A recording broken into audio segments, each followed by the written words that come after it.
का आधा भाग किया था, तो उस आधे भाग को फिर आज रिवाइज कर देते हैं, और जो शेष बचा हुआ है उसको भी कर लेते हैं। तो कल क्या किया था 26वें का? जीव के भोग के लिए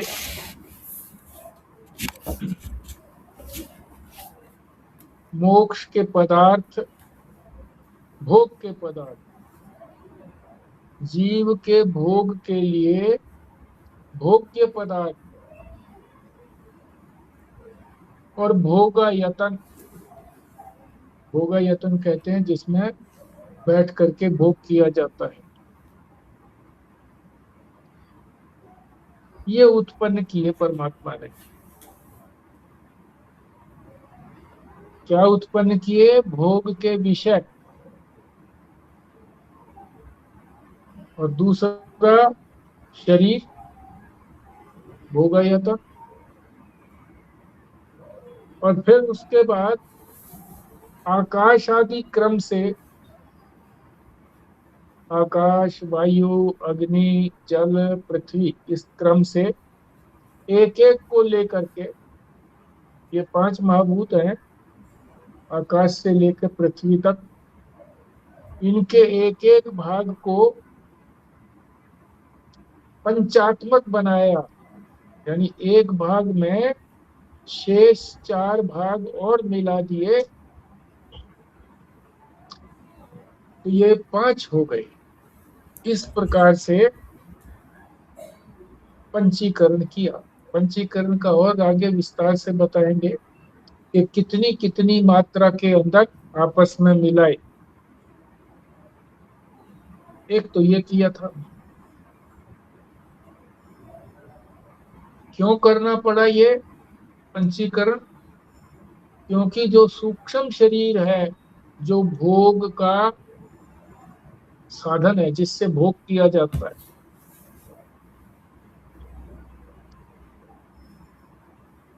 वो जो भोग के विषय हैं, उनका सीधा संबंध नहीं हो सकता। इसलिए स्थूल शरीर की जरूरत पड़ी।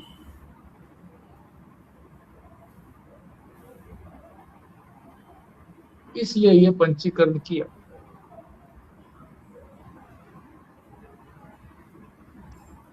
दूसरी बात बताई कल, जो भी भोग हमको मिलता है उसका क्या कारण है? हमारे कर्म। जैसे कर्म होंगे उसी के अनुसार भोग मिलेगा, दुख का या सुख का। तो फिर कर्म की बात बताई। कर्म की क्या बात बताई? कि कर्म जो है वो 3 प्रकार के कर्म होते हैं। शारीरिक, वाचिक और मानसिक। शरीर से किए जाने वाले कर्म, वाणी से किए जाने वाले कर्म, और मन से किए जाने वाले कर्म।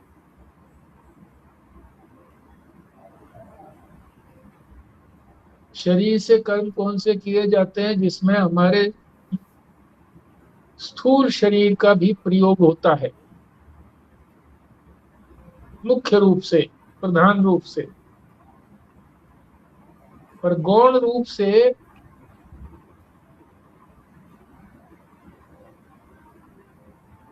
तो मन का भी प्रयोग होता है।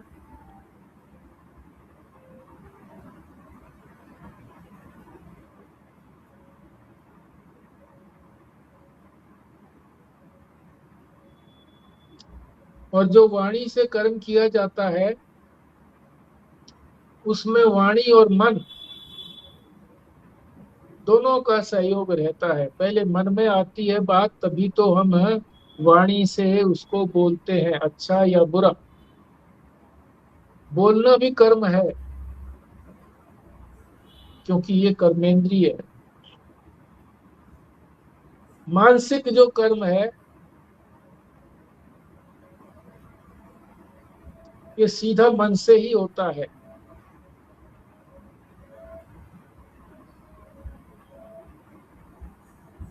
तो इनके फल जो है वो कब कब भोगे जाते हैं?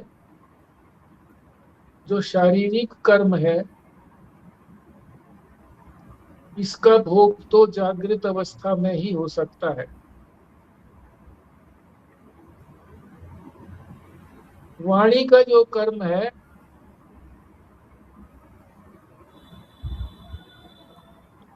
इसका भोग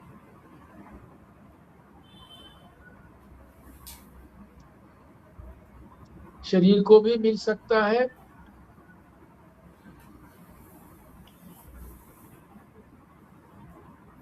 मन को भी मिलेगा। हमने मान लीजिए किसी को गाली दी तो उसने भी हमको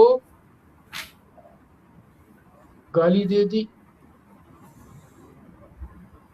तो मन को भोग मिला। और ये भी हो सकता है कि वो प्रतिक्रिया रूप में हमारे थप्पड़ भी लगा दे, तो शरीर भी भोगेगा। मानसिक कर्म जो है वो सीधा ही मन के द्वारा होता है, और उसका जो भोग है वो स्वप्न अवस्था में होता है।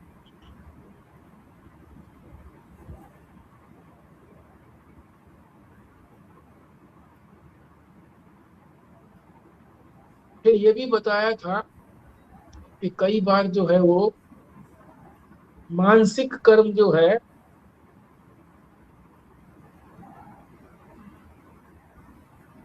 जागृत अवस्था में भी हो जाता है।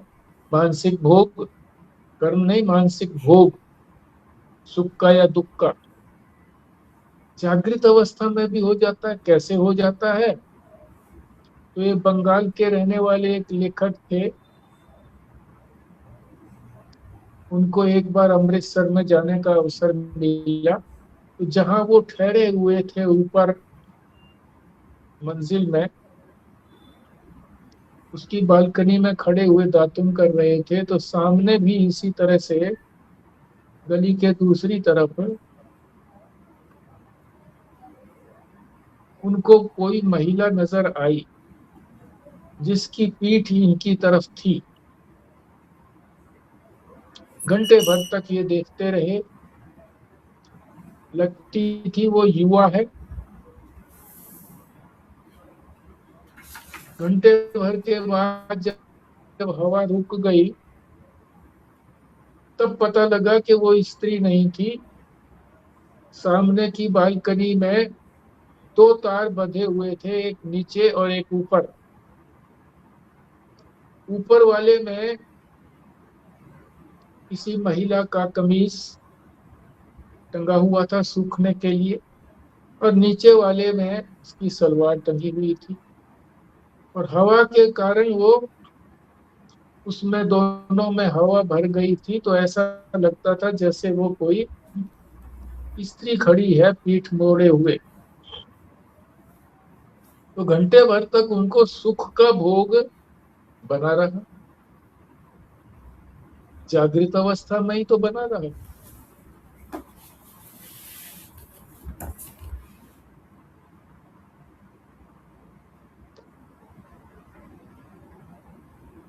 तो जागृत अवस्था में भी भोग हो जाता है मन का, मन में ही तो है भोग उनके।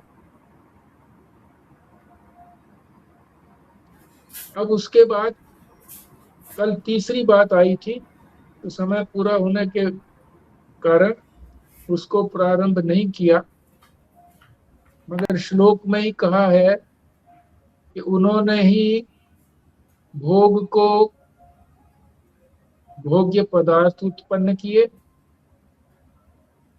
और भोगा यतन जहां बैठ करके भोग किया जाता है वो उत्पन्न किया, और फिर पंचीकरण किया। तो कौन थे वो? भगवान, परमेश्वर। तो इस तीसरी बात के अंदर वो भगवान कैसे हैं ये बताया जाएगा।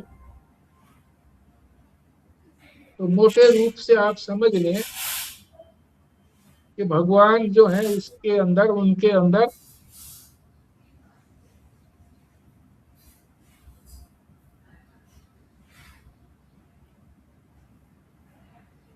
भगवान किसको कहेंगे? भगवान का क्या अर्थ है? जिनमें ये 6 चीजें हों उनको भगवान कहेंगे। कौन कौन सी हैं? ऐश्वर्य। पहले तो केवल इनका शब्द ही सुन लो, फिर एक एक शब्द को थोड़ा थोड़ा विस्तार से समझेंगे। ऐश्वर्य। दूसरा है धर्म। तीसरा है यश। चौथा है श्री। पांचवा है ज्ञान। छठा है वैराग्य। ये श्लोक दिया हुआ है 62 पृष्ठ के ऊपर। पहले वाला पैराग्राफ छोड़ दो, उसके नीचे ही ये भगवान शब्द का अर्थ 6 शब्दों के अंदर ये श्लोक कहा है। क्या? ऐश्वर्यस्य समग्रस्य। सभी प्रकार का ऐश्वर्य। ऐश्वर्य किसको कहते हैं? जो सबका मालिक हो, ईश्वर हो, प्रभु हो। संसार में उसको राजा कहते हैं। पर ईश्वर जो है वो तो राजाओं का भी राजा है। सभी प्रकार का ऐश्वर्य, ये उनका एक अर्थ हुआ भगवान का। दूसरा अर्थ बताया धर्मस्य।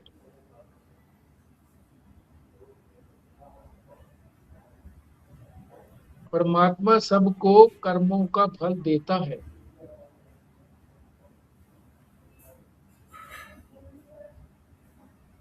वो नहीं हो तो फिर कौन देगा फल उनका? आधुनिक लोग कहते हैं कि कर्म करेंगे तो उसका फल तो अपने आप ही मिलेगा। क्रिया का फल प्रतिक्रिया होगा। उदाहरण भी देते हैं कि जैसे एक गेंद को दीवार पर मारा तो उसी समय गेंद दीवार को लग करके फिर हमारे पास आएगी। हमने जो मारा तो हमारे पास ही आएगी, प्रतिक्रिया हो गई, कर्म का फल मिल गया।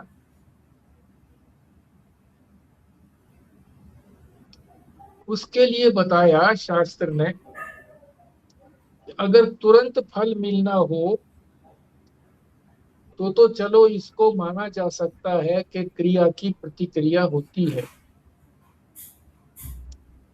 परंतु कर्म तो आज किया और फल उसका मिले 6 महीने के बाद, क्योंकि सभी कर्मों का फल तुरंत तो मिलता नहीं है।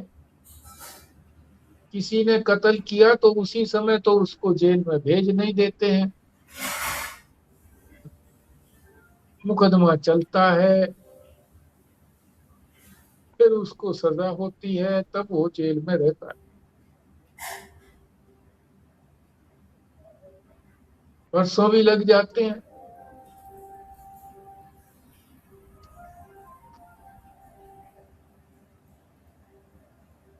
तो कोई न कोई चेतन होना चाहिए जो फल कुछ समय बाद देना हो तो बाद में दे सके। और वो चेतन कौन है? भगवान है। इसीलिए इनको धर्म कहा गया है कि ये कर्म का फल देने वाले।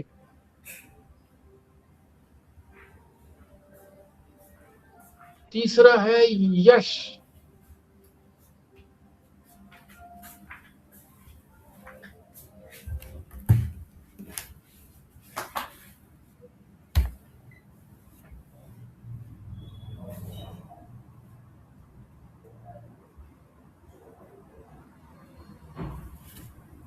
यश माने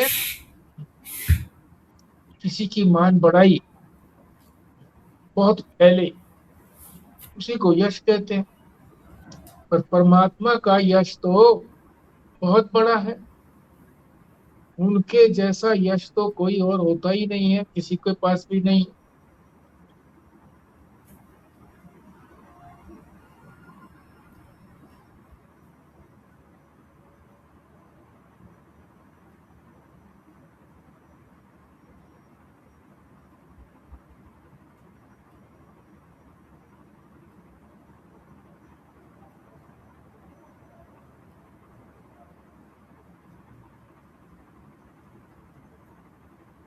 फिर है ज्ञान।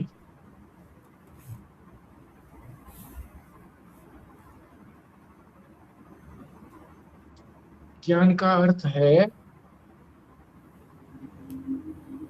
जानना। परमात्मा जो है वो सर्वज्ञ है।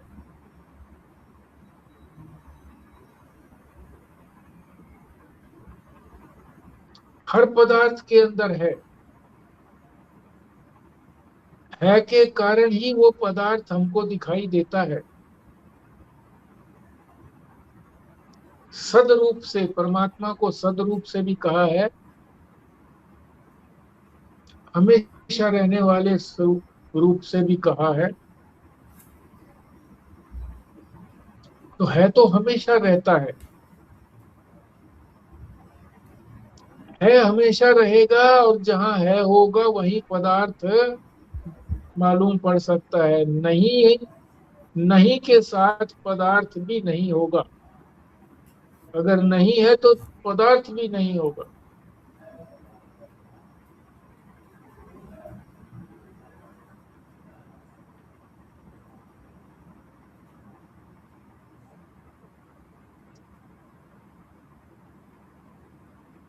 चाहे परमात्मा को है रूप से जानो या नहीं है रूप से जाने। जो ये कहे कि मान लो कि मैं परमात्मा को नहीं मानता, नहीं है कह रहा है ना वो, मैं परमात्मा को नहीं मानता, है ही नहीं परमात्मा। वो भी परमात्मा को जानता है तो है ही। कैसे जानता है? क्योंकि अगर नहीं जानता होता तो वो कैसे कहता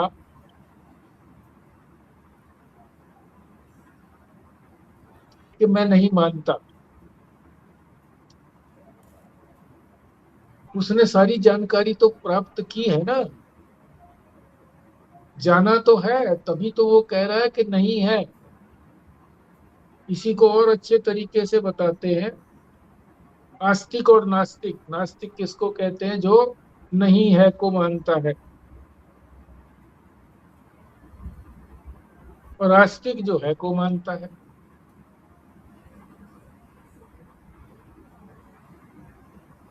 तो एक व्यक्ति भगवान का बड़ा भक्त था।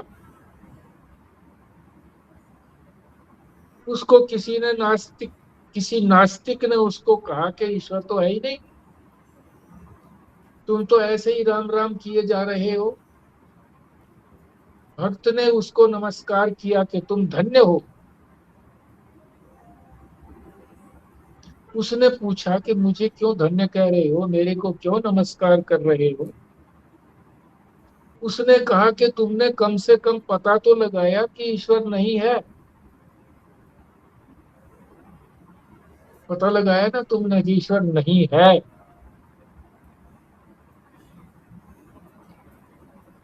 फिर और उदाहरण दे करके कह रहे हैं कि घड़ा नहीं है।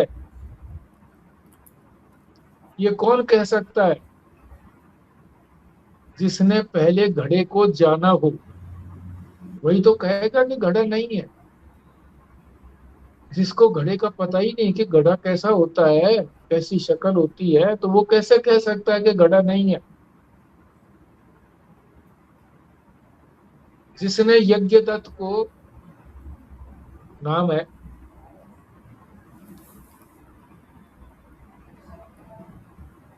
पहले देखा ही नहीं है, तो वो कैसे कह सकता है कि यहाँ पर यज्ञदत्त नहीं है?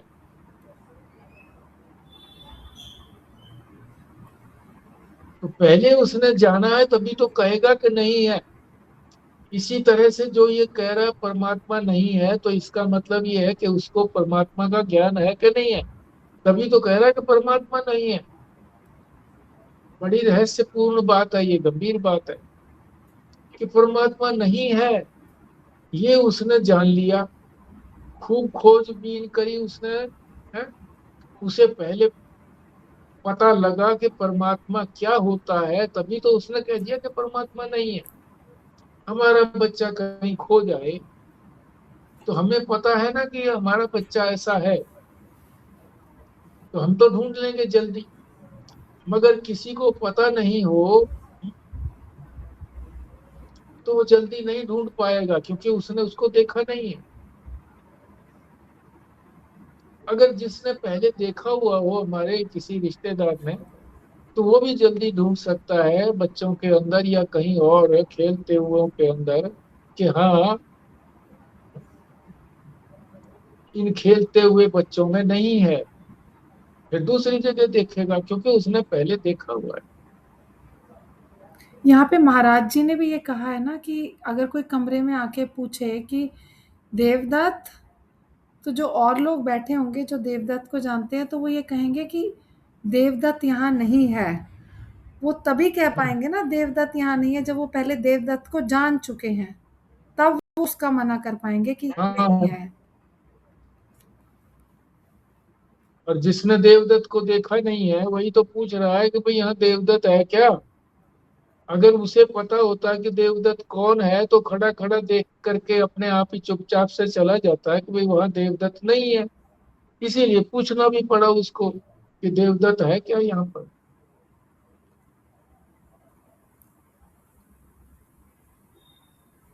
तो ये उनकी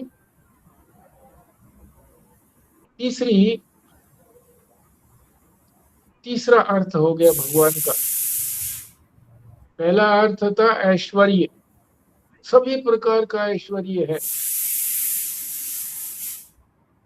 दूसरा है धर्मस्य, जो भी कर्म होता है धर्म या अधर्म का, उसका फल देने वाला परमात्मा ही है।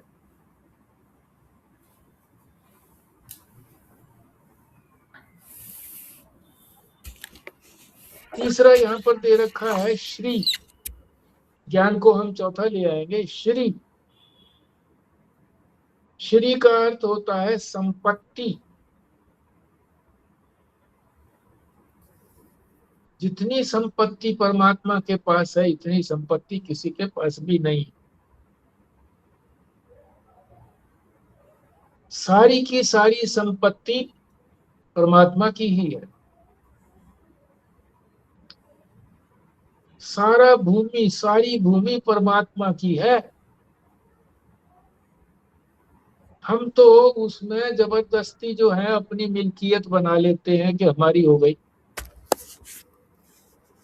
जैसे आजकल ये कहते हैं कि सारी सारी भूमि सरकार की, तभी तो जिसको चाहे वहां से हटा देते हैं कि नहीं ये तो जनता के लाभ के लिए यहाँ सड़क निकलेगी, यहाँ कारखाना लगेगा, हटा दिया वहां से। आजकल कहते हैं सारी सरकार की है, पर सरकार की भी नहीं है, वास्तव में तो भूमि सारी परमात्मा की है। सारी मिल्कियत, सारी संपत्ति, चाहे धन की संपत्ति हो, भूमि की संपत्ति हो, संतान की संपत्ति, जब हम कहें ये भी परमात्मा की है। जब चाहे जब वो डोर खींच ले सक बच्चे की डोर खींच सकता है।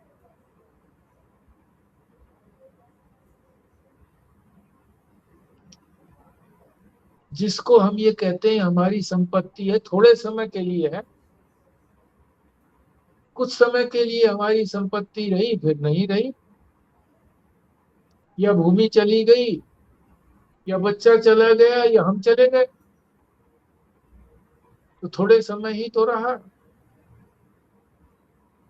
अधिक से अधिक 100 साल रहा।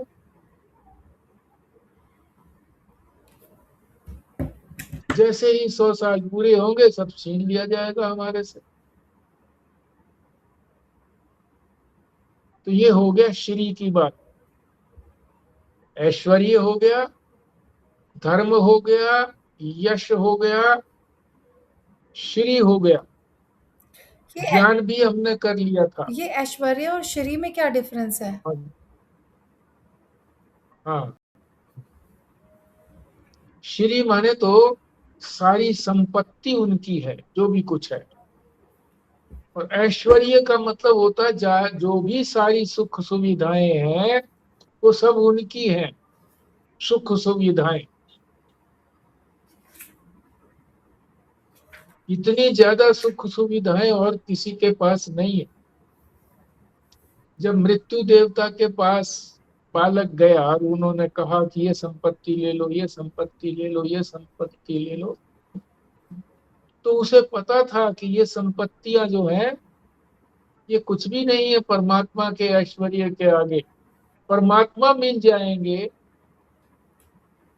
तो सारी चीजें अपने आप मिल जाएंगी। ऐश्वर्य का अर्थ होता है ईश। ईश माने जो मालिक है, जो प्रभु है, जिसकी शक्ति सर्वत्र फैली हुई है, शक्ति, उसी को ऐश्वर्य कहते हैं।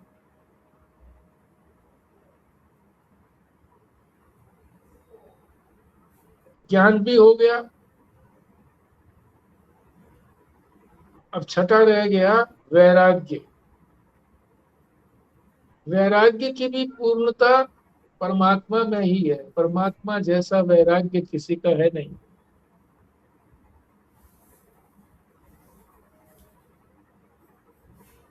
वो जानता है कि ये सारा संसार नाम रूपात्मक है। पानी के बुलबुले की तरह से है, लहर की तरह से, जल में लहर की तरह से है।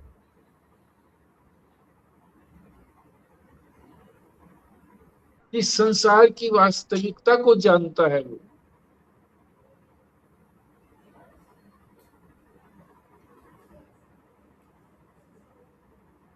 इसलिए सारे पदार्थों से हमेशा ही उसको वैराग्य है कि जो है ही क्षणिक, उनसे क्या राग करना है।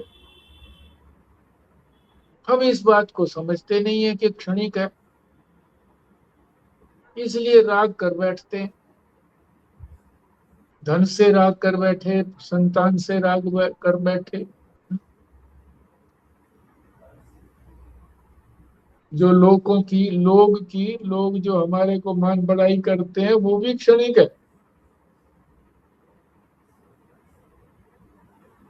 अब कितनी मान बढ़ाई थी जो स्वतंत्रता सेनानी, स्वतंत्रता में जिन्होंने, गांधी जी ने, जवाहरलाल ने और नेताओं ने भाग लिया था, बड़ी पूजा होती थी उनकी। अब उन्हीं की काट कर रहे हैं। सरकार बदली तो उन्हीं की काट हो रही है कि गांधी ने तो ऐसा किया, पाकिस्तान बनवा दिया।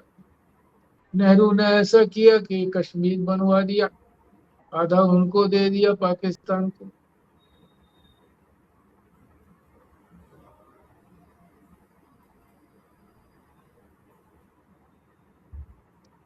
तो ये भी क्षणिक है। राग जो है क्षणिक है, इसलिए परमात्मा में वैराग्य जो है वो संपूर्ण वैराग्य है।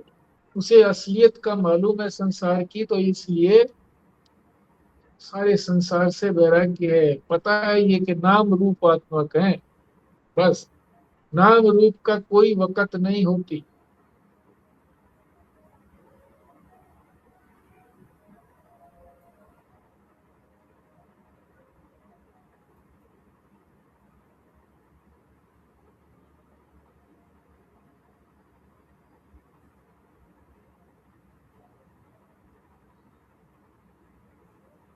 और क्यों वैराग्य है उसके अंदर, फिर बताया कि उनको कोई ऐसी चीज की जरूरत नहीं है जो उसके पास ना हो, अप्राप्त हो, ऐसी कोई चीज नहीं है। सभी चीजें प्राप्त हैं। चलो प्राप्त तो है, पर कोई चीज ऐसी बची हो जो प्राप्त करने के योग्य हो, तो ऐसी कोई चीज प्राप्त करने के योग्य भी नहीं है।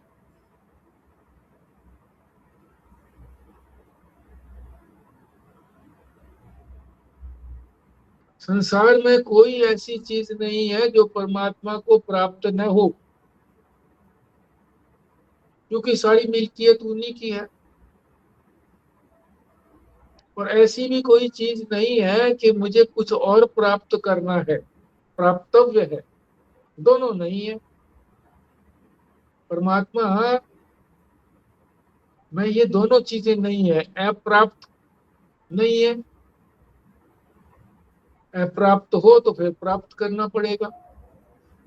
और कोई ऐसी चीज बची भी नहीं है जो प्राप्त करने के योग्य हो, कि नाम रूप आत्मा क्या प्राप्त करना है। प्राप्त करने योग्य चीज तो उनको पहले से ही प्राप्त है। तो ये 6 चीजें हैं जो भगवान में रहती हैं, इसीलिए इनको भगवान कहते हैं। हमारे पास थोड़ी बहुत चीजें तो हो सकती हैं, पर पूरे रूप में तो भगवान के पास ही होती है। ऐसे भगवान, भगवान का ही तो आया था ना श्लोक के अंदर, 26वें श्लोक में, जिसको किया हमने अभी। ऐसे भगवान ने पंचीकृत किया। पंचीकृत का मतलब है ये जो 5 महाभूत हैं, प्रत्येक के अंदर एक एक भाग ले लिया, और बाकी के जो है वो 4 भाग करे, वो उनमें मिला दिए, तो पंचीकरण हो गया। क्यों किया पंचीकरण?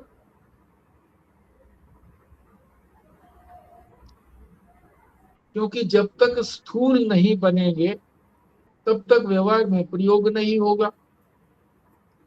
सूक्ष्म चीजें जो हैं वो दिखती ही नहीं है, तो उनका क्या व्यवहार होगा। इस तरह से मिलाने से स्थूल बन जाती है, दिखने लगती है। दिखने लगती है तो फिर व्यवहार हो जाता है। उदाहरण भी दिया महाराज जी ने सोने का, कि सोना अगर शुद्ध सोना हो तो उससे कोई गहना नहीं बन सकता। उसमें कुछ न कुछ मिलाना पड़ता है, मिला करके ही गहने बनते हैं। पर जितना ज्यादा कारीगरी होगी गहने के अंदर, उतना ज्यादा उसमें मिलाना पड़ेगा, क्योंकि उसको ज्यादा कठोर बनाना पड़ेगा, तभी उसमें कारीगरी हो सकती है। बिल्कुल 24 कैरेट का अगर सोना होगा तो वो तो मुड़ जाता है।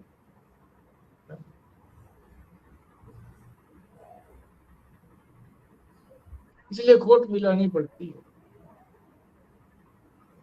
इसीलिए जो सूक्ष्म पंच महाभूत हैं इनमें खोट मिलाना पड़ा।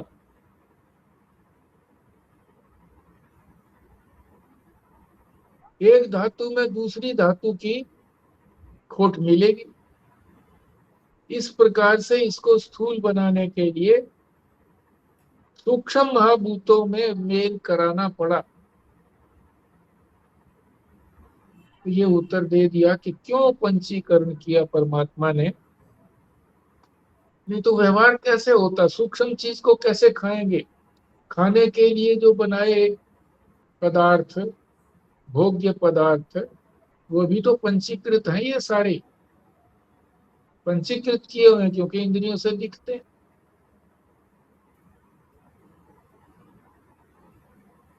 व्यवहार निर्वहन के लिए, भोग के लिए, और भोगायतन भी जो हमारा खोखा बनाया है, इसको भी पंचीकृत पंच महाभूतों से ही बनाया है, सूक्ष्म महाभूतों से नहीं।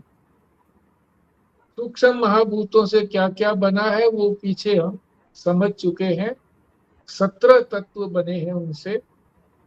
5 ज्ञानेन्द्रियां, 5 कर्मेंद्रियां, 5 प्राण और मन और बुद्धि, ये 17 तत्व सूक्ष्म पंच महाभूतों से बने हैं। और बाकी जितने भोग्य पदार्थ हैं और ये जो स्थूल शरीर है, ये पंचीकृत पंच महाभूतों से बना। ये हमारा 26वां श्लोक संपूर्ण हुआ। अब आपने क्या कहना है इसके बारे में?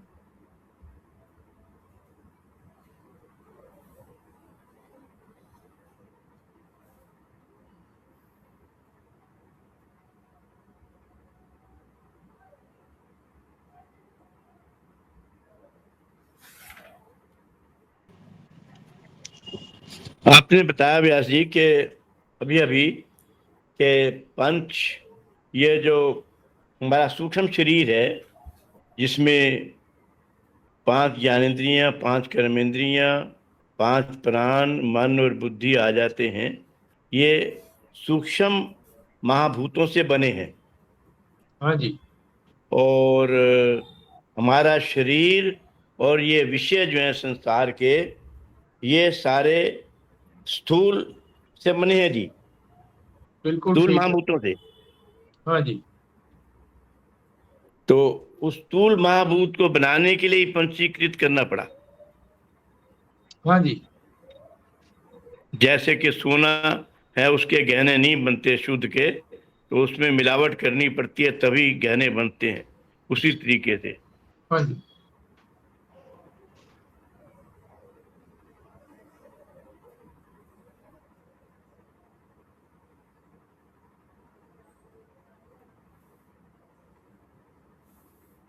तो इस श्लोक के अंदर मुख्य जो बातें हैं वो तो 3 ही बातें बताई हैं।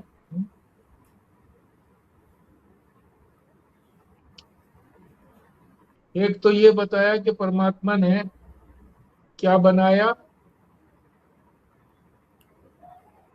भोग्य पदार्थ,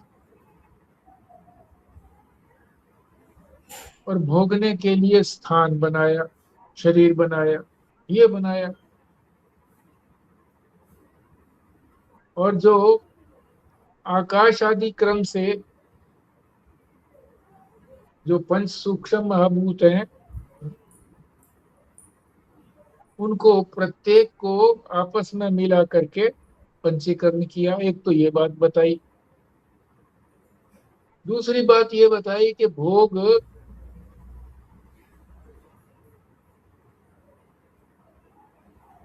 क्यों होता है, भोग भोग का कारण क्या है। भोग का कारण बताया कर्म। कर्म 3 प्रकार के होते हैं। शारीरिक कर्म, वाचिक यानी वाणी से कर्म, और मानसिक कर्म मन से कर्म। ये दूसरी बात बताई। और तीसरी बात जो बताई कि वो भगवान के बारे में, कि भगवान जो है किसको कहेंगे, तो उनके 6 विशेषण बताए हैं कि ये 6 विशेषण हो तो उसको भगवान कहेंगे।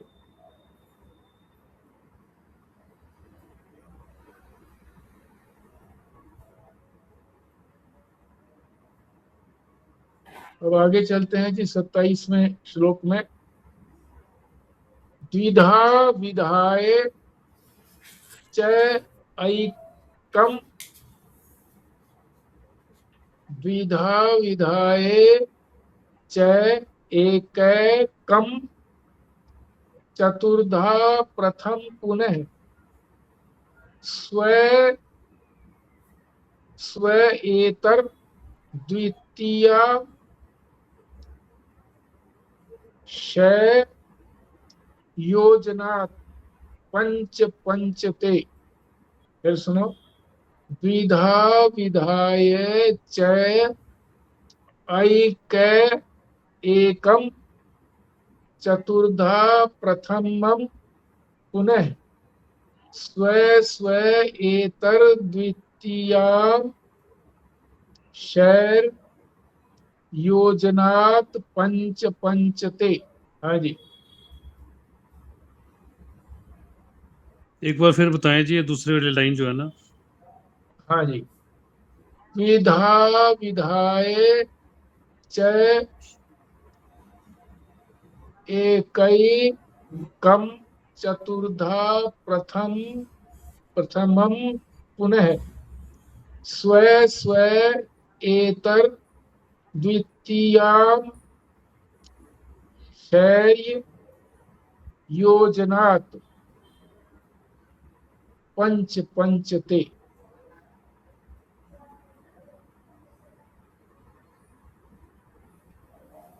जी,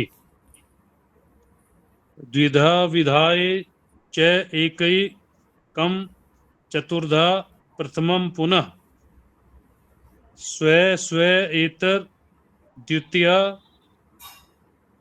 द्वितीयाम शैर योजनात् पंच पंचते। फिर बोलता हूँ जी, द्विधा विधाय च एकै कम चतुर्धा प्रथमम पुनः स्व स्व एतर द्वितीयाम शैर योजनात् पंच पंचते। ठीक, मैं पढ़ती हूँ। विधा विधाय च एकै एकं चतुर्धा प्रथमं पुनः स्व स्वेतर्द्वितीयां श योजनात् पंच पंचते। फिर से पढ़ती हूँ, आप सुनना। द्विधा विधाय च एकै एकं चतुर्धा प्रथमं पुनः स्व स्व एतद्वितीया शै योजनात् पंच पंचते। ठीक, द्विधा विधाय च एकं चतुर्धा प्रथमं पुनः स्वस्व एतद्वितीयां च योजनात् पंच पंचते। ठीक।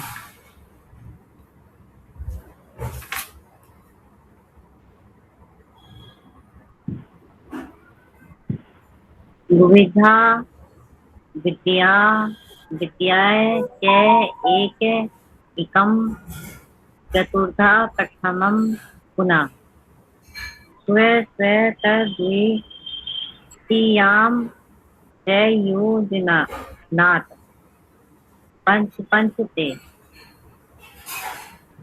हाँ जी, आगे। विधा विधाये च एकैकं चतुर्धा प्रथम पुनः स्व स्वे द्वितीयां शयोर्जनात् पंच पंच से ते। ठीक, अर्थ समझ लेते हैं। एक एक महाभूत, पांच महाभूत है ना, एक एक महाभूत के दो दो हिस्से किए।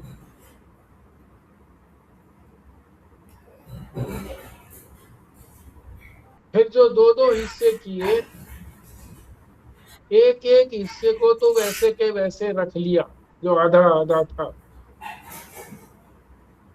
बाकी जो आधे आधे थे सबके, उनके चार चार हिस्से किए।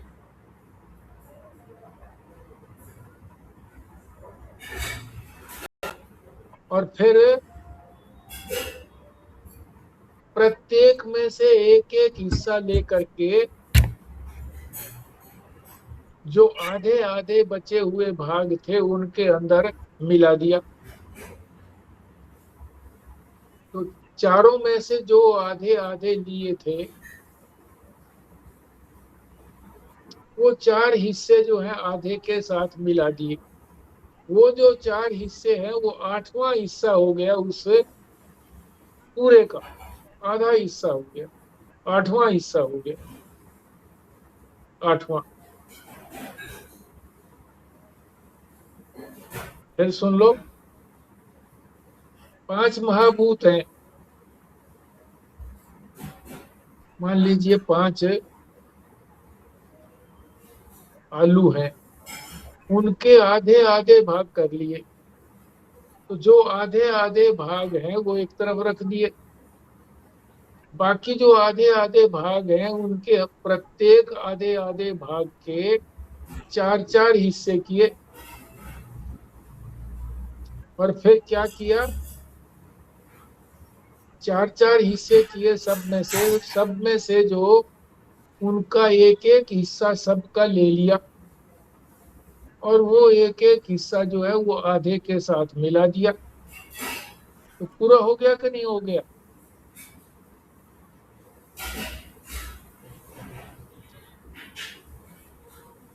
इसी तरह से सबको किया, इस तरह से मिलाने से ये पंचीकरण कहलाया।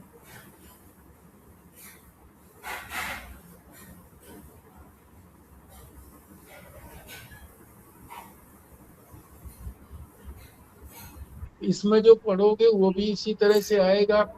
अपने मन में बैठा लेना है कि प्रत्येक महाभूत के आधे दो दो हिस्से किए, आधे आधे करके, और जो आधे आधे एक तरफ रखे, आधे आधे जो दूसरी तरफ रखे, उसमें से उनके सबके 4 4 हिस्से कर दिए टुकड़े, और सब में से एक एक टुकड़ा ले लिया, तो 4 टुकड़े ले लिए ना, उन चारों को फिर आधे के साथ मिला दिया,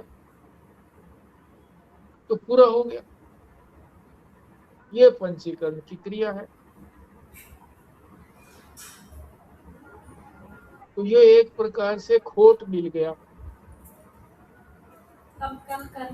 एक का दूसरे में, दूसरे का तीसरे से मिल गया आपस में, तो ये स्थूल बन गया, स्थूल संसार बन गया जो हमको दिखता है।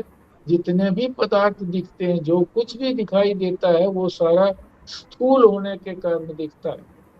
जो नहीं दिखता है वो तो है सूक्ष्म, सूक्ष्म से व्यवहार नहीं हो सकता। सूक्ष्म तो केवल भोग कर सकता है, मगर भोग देने के लिए भोग्य पदार्थ जो बनेंगे वो तो स्थूल बनाने होंगे, तभी भोग होगा।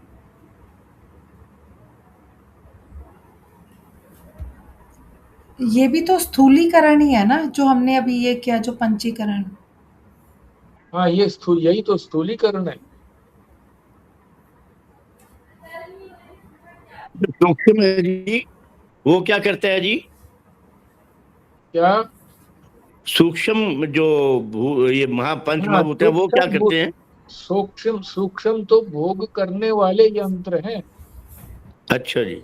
हाँ, जैसे हम भोग करते हैं, सूक्ष्म क्या है, हमारी आंख सूक्ष्म है, कान सूक्ष्म है, ये जीभ सूक्ष्म है, ये भोग करते हैं ना। जीभ जो है हमारी, जिसको हम रसना कहते हैं, ये भोग करती है। रसगुल्ला रख दो तो मीठा लगेगा इसको, इसी को पता लगेगा, रसगुल्ले को तो पता लगना नहीं, इसको पता लगेगा। मगर अगर रसगुल्ला भी सूक्ष्म हो, दिखाई ना दे, और हम वैसे ही कह दें जीभ निकालो और उनके जीभ के ऊपर रखें, तो कुछ दिख ही नहीं रहा, कुछ उसके साथ स्पर्श होगा ही नहीं। स्पर्श ही नहीं होगा तो उसको स्वाद कैसा तुम कैसे आगे, दोनों करते कैसे आएगा। तो ये तो है यंत्र भोग करने वाले, और वो है भोग के विषय पदार्थ, फूल।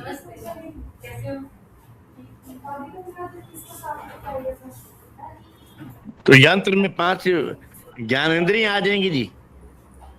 कर्मेंद्रिया भी है, अच्छा। कर्मेंद्रिया भी तो भोग करती है, ये सूक्ष्म है। कर्मेंद्रिया भी 5 ज्ञानेंद्रिया, 5 कर्मेंद्रिया, 5 प्राण, और मन और बुद्धि, ये 17 तत्व हैं, ये सूक्ष्म है। और स्थूल जो है वो जितने भी विषय हैं सारे संसार के अंदर, उनको 5 कैटेगरी में ही हम देख सकते हैं, शब्द, स्पर्श, रूप, रस, गंध। इसके अतिरिक्त और कोई नहीं है। छठा कोई पदार्थ नहीं कर सकते। पदार्थ तो बहुत हैं, पर वो सारे पदार्थ इन्हीं 6 के अंदर आएंगे, किसी न किसी के अंदर।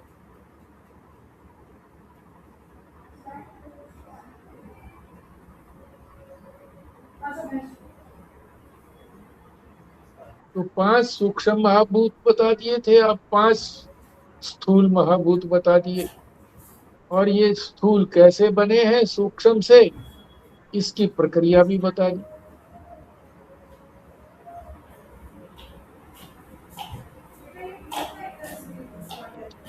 आगे फिर बताएंगे 27वें श्लोक में कि ये जो स्थूल महाभूत बनाए, इनसे क्या बना। आगे भी तो बनी ना इनसे चीजें। स्थूल महाभूतों से तो कोई चीज का व्यवहार हो नहीं सकता। जब उनकी कोई चीज बनेगी तब होगा ना। लकड़ी से मेज बनाएंगे, पलंग बनाएंगे, कुर्सी बनाएंगे, तो उपयोग होगा, नहीं तो कैसे उपयोग होगा। पेड़ का लट्ठा लाके रख दिया तो कुछ उपयोग नहीं होगा। कोई ना कोई चीज बनेगी तो उपयोग होगा। तो कौन कौन सी चीजें आगे बनाई है, सब कुछ बना दिया उससे आगे। वो हम 27वें श्लोक में कल पढ़ेंगे। 28वें में 27 तक हो गया। ये 27वें में इसका कुछ गणित का भी महत्व है जी। उसने भाग कहे हैं, एक हिस्से को इसमें 4 हिस्सों में बांट कर फिर इससे इसमें क्या है, मतलब इसका भी महत्व है, समझने की कोई बात है क्या जी इसमें कि महाभूतों को ऐसे ऐसे जो बांटा है। हाँ हाँ, ये तो इसमें गणित है समझ ना जी पूरा।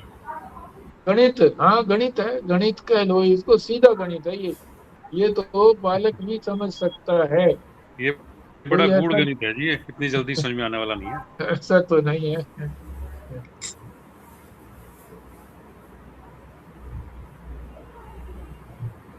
अब वो जो शब्दों के अंदर जब इसको लेकर के आते हैं तो ये मैं लगता है कि ये कठिन है। 8वां हिस्सा अब 8वां हिस्सा जो है ना, वो कैसे कैसे कहेंगे उसको, वो नहीं समझ में आएगा। मगर ऐसे समझ में आ जाएगा कि आधा एक कर लिया, आधे के 4 कर लिए, तो 4 जब मिलाएंगे तो चारों को, वो भी तो आधा हो गया ना, 4 4 आधा हो गया, आधा वो और आधा वो, तो पूरा हो गया।